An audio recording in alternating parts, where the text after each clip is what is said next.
Christians are angry. I don't know why it's taking you so long. And let me say this to Andrew Tate. If you think that Christians are coward, you are mistaken. Christ is the only revolutionist ever to exist. No human being ever was able to change the whole world with a word. Superpowers came with weapons and great force. They could not change nothing. Jesus, no weapon, no knife, no sword, nothing, absolutely nothing. He changed the whole world with a word. There is no one greater than Jesus Christ of Nazareth ever to exist on the face of this planet. I fear no one, and I fear nothing. Understand? I can't stand it when they talk about my Jesus like that. If the Christians are coward, Christ is the glory, and He's the warrior. You better take that back, Mr. Andrew Tate. But there's one thing you have misunderstood. Let me tell you, and those who share the same mindset like you. Jesus Christ is love. Came on His first coming as mercy. You need to understand one thing about love. Love is the most powerful thing ever to exist.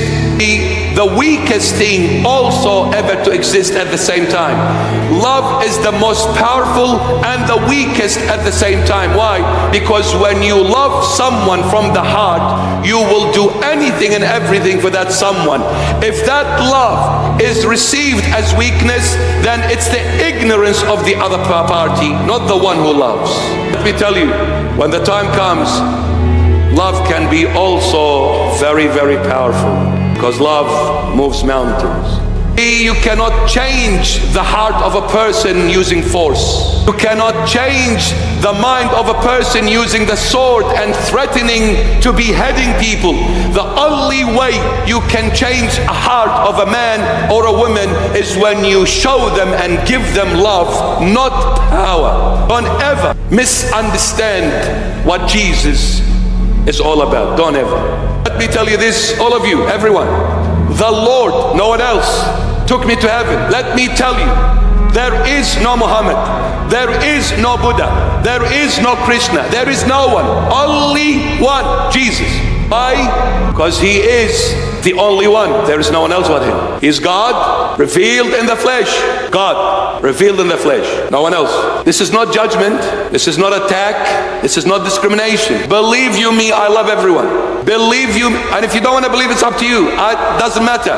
But I love you because my Jesus taught me to love everyone. Let me tell you this, you will never ever find anyone in heaven except Jesus Christ. Buddhists, stop chasing Buddha. I can assure you, you can say Buddha was a nice man. You can put as many oranges and apple in front of him. That will get you nowhere. Let me tell you, you can follow your 3 million gods, Hindus. They'll get you nowhere. You can follow Muhammad. It'll get you nowhere. The only one that truly is who He is Jesus Christ of Nazareth. And this has got nothing to do with Christians or anyone else. It's got to do with the truth. This is the truth. Jesus Christ is God, the creator of everyone and everything, visible and invisible. That's all I saw in heaven, Him. I didn't see anyone else. Why would I make up a story like this? You know what? This story could get me into trouble, if anything, really. People might not like what they hear. I'm not making it up, Mr. Andrew Tate. I'll pray for you, my dear friend, to come back to the Lord Jesus, because you made a big mistake by denying your Lord. The biggest mistake ever you've made in your life. And I pray the Lord touches your heart and bring you back to the truth, for there is no other truth but Jesus Christ of Nazareth.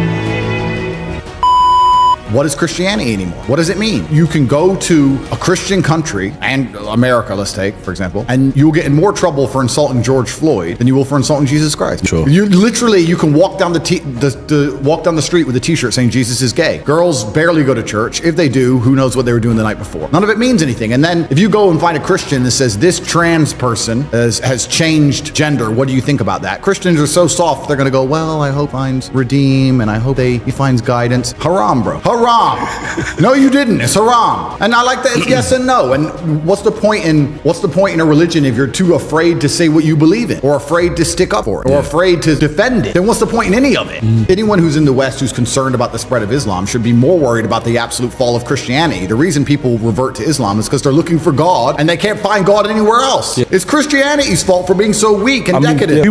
I find it very, very interesting that Christians look at Islam as a threat as opposed to just understanding that it is a massive power vacuum because Christianity feels godless and you do not feel God in Christianity anymore. And that's the reason that people are so attracted to Islam. That's the reason I was attracted, because I respect. How can you believe in something you don't respect? I don't know. And that's a general question for anything. You have to respect it. You have to look at the creeds and say, I respect that. I respect how they defend their religion. I respect how they're black and white on certain issues. I respect all of these things. It's kind of interesting because if you want to measure the success of a religion, you can measure it in regards to how many people follow it, like you just said in the UK, or how fast it's growing. But I think the number one measure of success for a religion is how well it preserves the sanctity of a society. I think that if you want to say, is this a successful religion? Well, then you'd look at the society which it governs and say, are the creeds of the religion being adhered to by the society that it governs? I would argue that most Islamic countries have an Islamic feel. I would argue you'd avoid a lot of the LGBT garbage. You'll avoid a lot of the woke insanity. You'll avoid a lot of the feminism, which has destroyed the West, and all these things.